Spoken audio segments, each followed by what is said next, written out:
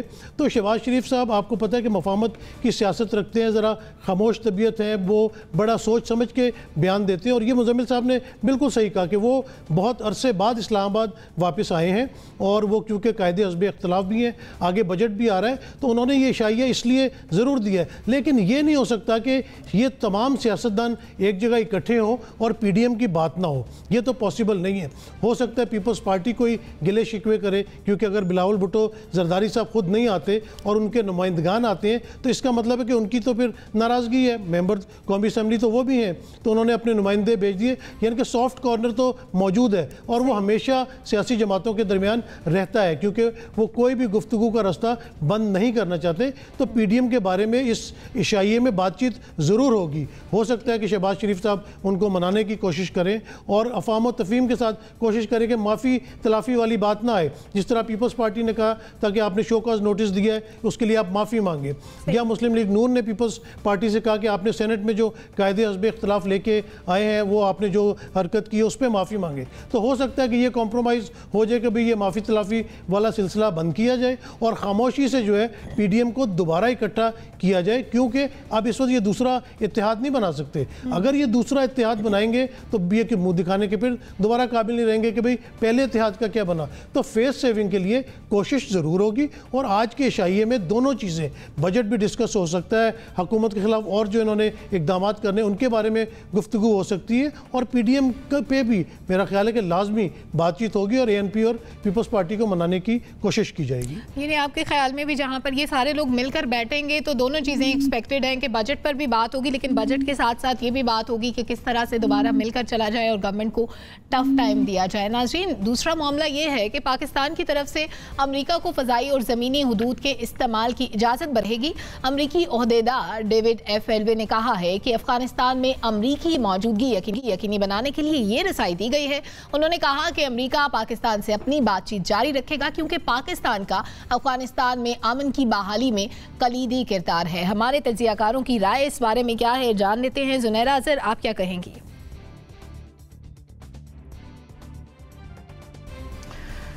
میرے خیال میں اگر ہم سیٹو سینٹو سے سٹارٹ لے لیں، پھر 62 میں جو ہمارے روابط تھے، میں پاک یو ایس ریلیشنز کی بات کر رہی ہوں، اس کے بعد جو رول ہم نے افغانستان کی پہلی کولڈ وار میں جو ہو رہا تھا افغانستان میں invasion U S S R کا، اس کو لے لیں، پھر وار آن ٹیرر میں دیکھ لیں کہ ہم ان کے ایلائی بنے. ہم نے اسٹریٹیجک بلنڈرز کیے ہیں اور ان سے سیکھا کچھ بھی نہیں ہے. سب سے پہلی بات یہ ہے کہ یہ معاملات جو نیشنل سیکیورٹی کے ڈائریکٹلی ہوتے ہیں، they were never discussed in parliament کہ ہماری سرزمین کس کے لیے کہاں استعمال ہو رہی ہے.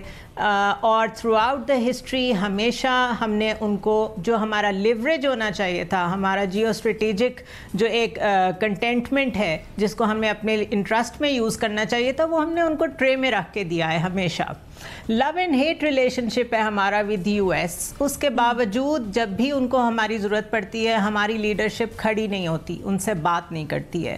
آپ ان سے کیا لے لیتے ہیں؟ تھوڑا سا کولیشن سپورٹ فنڈ لے لیتے ہیں اور وہ بعد میں اس پہ بھی آپ کو باتیں سناتے ہیں. ہیں. ٹرمپ نے آپ کو جو کچھ کہا ہے وہ کوئی بہت دور کی بات نہیں ہے. تو اگر اب افغانستان سے ایک ہاری ہوئی قوم کی شکل میں نکل رہا ہے امریکہ, تو آپ اسے ایک ڈیفیٹڈ آرمی کیوں نہیں رہنے دے رہے؟ آپ کیوں دوبارہ ان کے ایلائز بن رہے ہیں؟ اور اگر ہمارا انٹرسٹ یہ ہے کہ افغانستان میں پیس رہنا چاہیے, تو پھر طالبان کو آپ یہ میسج دے رہے ہیں کہ جو بھی انٹیلیجنس فٹ پرنٹ کے لیے ہماری ضرورت پڑے گی امریکہ کو, ہم اس میں ان کے ساتھ ہوں گے, which means again you are coming back to instability in the region. تو یہ کانٹرڈکٹری باتیں ہیں. آپ پہلے اشرف غنی کی گورنمنٹ کے خلاف رہے ہیں کہ آپ کو طالبان کو لانا چاہیے کیونکہ انہوں نے وہاں ٹیریٹوریل گینز کر لیے ہیں, بلا بلا بلا. اب جب وہاں طالبان کا ٹائم نظر آ رہا ہے, اٹس لائک ریٹن آن دا وال کہ وہی آئیں گے ایونچولی, تو آپ پھر امریکن فٹ پرنٹ کے ساتھ چلنے کی کوشش کر رہے ہیں. مجھے اس کی وجہ سمجھ نہیں آ رہی ہے. ہماری قومی سلامتی کے مشیر جا کے جنیوا میں ان کی قومی سلامتی کے مشیروں سے مل رہے ہیں, ہمیں یہاں کچھ پتہ نہیں ہے. It is just a news headline for us. تو یہ بہت بڑا اسٹریٹجک بلنڈر ہونے جا رہا ہے once again. It is not new but once again. اور اس کی قیمت اگر دوبارہ یہی ہے کہ 60,000 to 70,000 پاکستانیز, خدا نہ کرے, جنہوں نے پہلے بھی وار آن ٹیرر میں اپنی جان دی ہے, تو دوبارہ آپ اسی طرف لے جانا چاہ رہے ہیں, تو پھر مطلب ابھی سے تعین کر لیں کہ ذمہ داری کس کی ہوگی. ٹھیک ہے جنرل صاحب, آپ کے خیال میں یہ جو پینٹاگون نے کہا ہے, یہ پوچھا ہے یا بتایا ہے پاکستان کو؟ بسم اللہ الرحمن الرحیم. دیکھیں, بچایا یا پوچھا والی بات نہیں ہے. پاکستان نے یہی کہا ہے کہ جو پرمیشن آپ کے پاس تھی پہلے سے وہ ہم وڈرا نہیں کر رہے. اب پرمیشن صرف آپ کو ایئر اسپیس یوز کرنے کی ہے یا آپ کو گراؤنڈ روٹ جو ہے آپ کا وہ آپ اس کو دے رہے ہیں, اور وہ پہلے سے دیا ہوا ہے. اب وقت کے ساتھ ساتھ جیسے ان کی یہاں سے انخلا ان کا ہوتا گیا, یہ دونوں چیزیں جو ہیں ان کا استعمال بھی نسبتاً کم ہوتا گیا. اور ابھی جب یہ یہاں سے مکمل طور پہ انخلا ہو جائے گا تو یہ تقریباً نہ ہونے کے برابر ہوگا. جو استعمال کرنے کی اجازت ہے اس کی نوبت آئے گی اگر وہاں پہ کوئی ٹیررزم اتنا بڑھ جاتا ہے جس کی بنیاد پہ امریکہ کو کچھ وہاں پہ واپس لانا پڑتا ہے, اپنا اکوپمنٹ یا کوئی ٹروپس وغیرہ لانے پڑتے ہیں, تو ٹروپس یہاں نہیں ہوں گے, وہ کہیں اور سے لائے جائیں گے اور وہ لا کے تو پھر یہاں سے ان کو یوز کریں گے. اب اس میں جو انہوں نے ابھی تک مجھے انڈیکیشنز ہیں وہ یہ ہے کہ انیشلی تو وہ جو کچھ بھی ہے عربین سی میں انہوں نے اپنا جو فلوٹیلا رکھا ہے, وہاں پہ ان کے ایئرکرافٹ کیریئرز وغیرہ ہیں, وہ اسی کو بیس کے طور پہ یوز کریں گے. لیکن کسی سٹیج کے اوپر ہو سکتا ہے کہ ان کو دائیں بائیں کہیں رکھنا پڑے اپنے ٹروپس وغیرہ کوئی چیز, تو اس کے لیے وہ سینٹرل ایشین اسٹیٹ سے مذاکرات کر رہے ہیں. پاکستان کو انہوں نے نہیں کہا کہ ہمیں ایئر بیسز چاہیے. پاکستان نے ان کے کہنے سے پہلے پریمپٹ کر کے تو یہ کہہ دیا ہے کہ ہم اپنی سرزمین پہ ایئر بیسز نہیں دیں گے, یا کوئی بیسز کسی بھی قسم کے ہم نہیں دیں گے. اس لیے میرا نہیں خیال کہ وہ آپ سے بیسز مانگیں گے. وہ رستے کا استعمال, کیونکہ اکوپمنٹ وغیرہ لے جانا ہے یا سپلائز بھیجنی ہو تو ان کو ضرورت ہو سکتی ہے کسی سٹیج پہ. آج وہ نسبتاً گرتی جاری کم ہوتی جا رہی ہے. اب چیز یہ ہے کہ پاکستان کے امریکہ کے ساتھ تعلقات کی بنیاد صرف اور صرف ایک چیز رہ گئی اور وہ ہے افغانستان. اس پہ بھی تھوڑا بہت جو تعلق چلا آ رہا ہے, اگر آپ وہ ختم کر دیں تو اس میں دو نقصان ہیں. ایک تو یہ کہ ہم چاہتے ہیں کہ افغانستان میں امن ہو اور وہاں پہ ٹیررزم نہ پھیلے. اگر ٹیررزم آتا ہے کوئی بھی کسی قسم کا اور اس کے لیے امریکنز کچھ کرنا چاہتے ہیں تو لازماً ہم ساتھ ہوں گے, ہم چاہیں گے کہ وہ کریں بجائے اس کے کہ ہم اس کا کوئی خمیازہ بھگتیں. دوسری طرف یہ ہے کہ امریکہ کی اپنی ایک نیوسنس ویلیو ہے, تو اس کو جانتے ہوئے وہ فائدہ کوئی ہے یا نہیں ہے, لیکن نیوسنس ویلیو اس کی موجود ہے. لہٰذا ہم یہ چاہیں گے کہ ان کے ساتھ کوئی رابطہ کسی نہ کسی وجہ سے کچھ لنک موجود رہے. تو اس وجہ سے یہ ایک رستہ رکھا ہوا ہے. ادروائز اگر آپ یہ ختم کر دیں تو امریکیوں کے ساتھ پھر آپ کا ٹوٹل مقاطع ہو جائے گا, کوئی تعلق ان کے ساتھ باقی نہیں رہے گا, جس کے پھر نیگیٹو ایفیکٹس وغیرہ بھی آ سکتے ہیں. اچھا نسیم صدیقی صاحب, یہ جو پینٹاگون کی سٹیٹمنٹ آئی ہے اس میں انہوں نے ساتھ ہی ساتھ ایک اور امپورٹنٹ بات جو کی ہے وہ اعتراف ہے پاکستان کے افغانستان میں امن کی بحالی میں کلیدی کردار کا. تو اس صورتحال پر مجموعی طور پر کیا تبصرہ کریں گے آپ؟ دیکھیں سلمہ, اس میں تو کوئی شک نہیں ہے کہ پاکستان اس امن عمل کے اندر سب سے بہترین رول اس وقت پلے کر رہا ہے, کیونکہ جب افغانستان میں امن نہیں ہوتا تو پاکستان میں بھی امن نہیں ہوتا. اور پاکستان کو معاشی طور پہ آپ نے دیکھا کہ بہت نقصان اٹھانا پڑا. ہم نے 70,000 سے زیادہ سول اور سیکیورٹی جو ہے وہ بھی جہاں پر لوگ شہداء ہیں جنہوں نے اپنی جانوں کی قربانیاں پیش کی.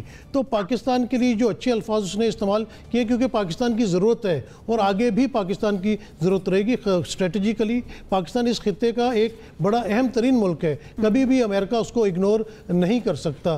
جہاں تک بات ہو رہی تھی اڈے لینے کی, اس میں بھی امریکہ کا انٹرسٹ سب سے زیادہ پاکستان میں ہوتا ہے کیونکہ پاکستان سے افغانستان کی نگرانی کرنا یا وہاں جانا بہت زیادہ آسان ہوتا ہے. اور پاکستان کے ساتھ ہمیشہ امریکہ کے تعلقات آپ نے دیکھا کہ سرد گرم نرم ہوتے رہے, لیکن آج کل کچھ حالات بہتری کی طرف جا رہے ہیں اور اس کی جو مین ریزن وہ یہی ہے کہ پاکستان مین کردار اس وقت افغان عمل میں اپنا ادا کر رہا ہے. صحیح, ٹھیک ہے. زیغم خان صاحب, میرے خیال ہے جو سچویشن تھی وہ تو جنرل صاحب نے بتا دی. جو سپیکولیشن چل رہی تھی گزشتہ ایک ماہ سے وہ یہ چل رہی تھی کہ امریکہ کو کیا پاکستان میں بیسز ملیں گے یا نہیں ملیں گے. امریکن جنرل برملا کہہ رہے تھے کہ وہ پاکستان سے بیسز لینا چاہتے ہیں, اور ایران کی جو نیوز ایجنسیز ہیں انہوں نے تو رپورٹ بھی کر دیا تھا کہ افغانستان کے بارڈر کے ساتھ ساتھ جو ہے وہ فیسلٹیز ڈیولپ بھی ہو رہی ہیں. لیکن 2 ہفتہ پہلے پاکستان کے فارن منسٹر نے کلیئرلی کہہ دیا کہ پاکستان کوئی بیسز نہیں دے گا. یہاں تک تو بات کلیئر ہو گئی.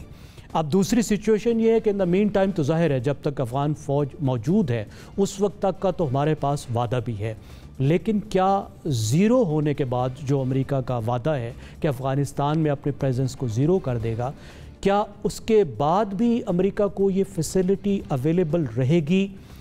تو مجھے جنرل صاحب کی بات سے سمجھ آیا وہ یہی ہے کہ رہے گی. اس کا مطلب ہے کوئی نئی انڈرسٹینڈنگ ہوئی ہے جس میں پاکستان نے پرومس کیا ہے کہ جب ڈرا ڈاؤن کمپلیٹ ہو جائے گا تو اس وقت بھی وہ پاکستان کی ایئر سپیس اور گراؤنڈ سپیس یوز کر سکے گا. میرے خیال میں اس پر پارلیمنٹ کو اعتماد میں لیا جانا چاہیے.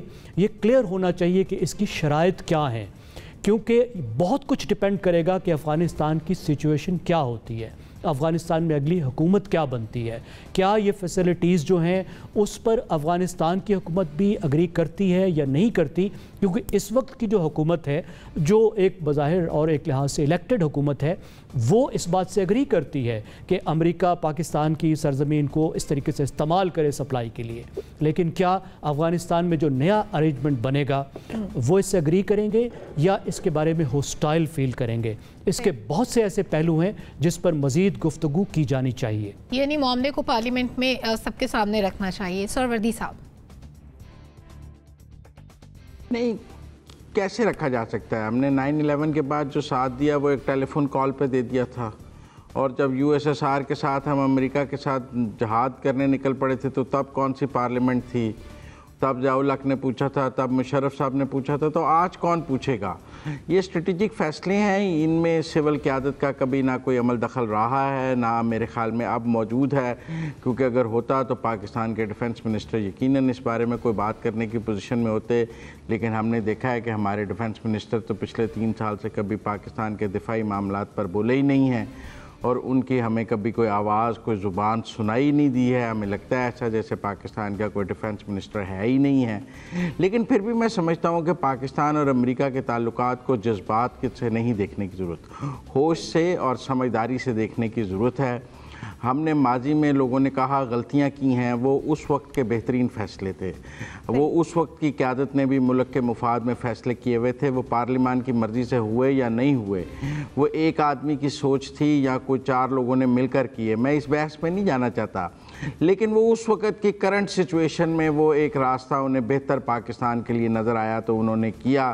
9/11 کے بعد بھی ان کا خیال تھا کہ اگر ہم یہ نہ کرتے تو ہم پر بھی بمباری ہوتی, اور اگر روس گرم پانیوں تک پہنچ جاتا تو ہم کیا کرتے. تو یہ بہت سارے نیریٹیوز ہم نے سنے ہیں اور ہم اس خوف میں مبتلا رہے ہیں. تو میرے خیال میں آج بھی اگر ہم امریکہ کو یہ ایئر سپیس اور یہ نہیں دیں گے تو پھر کیا ہوگا؟ پھر امریکہ ہم پر سینکشنز لگا دے گا.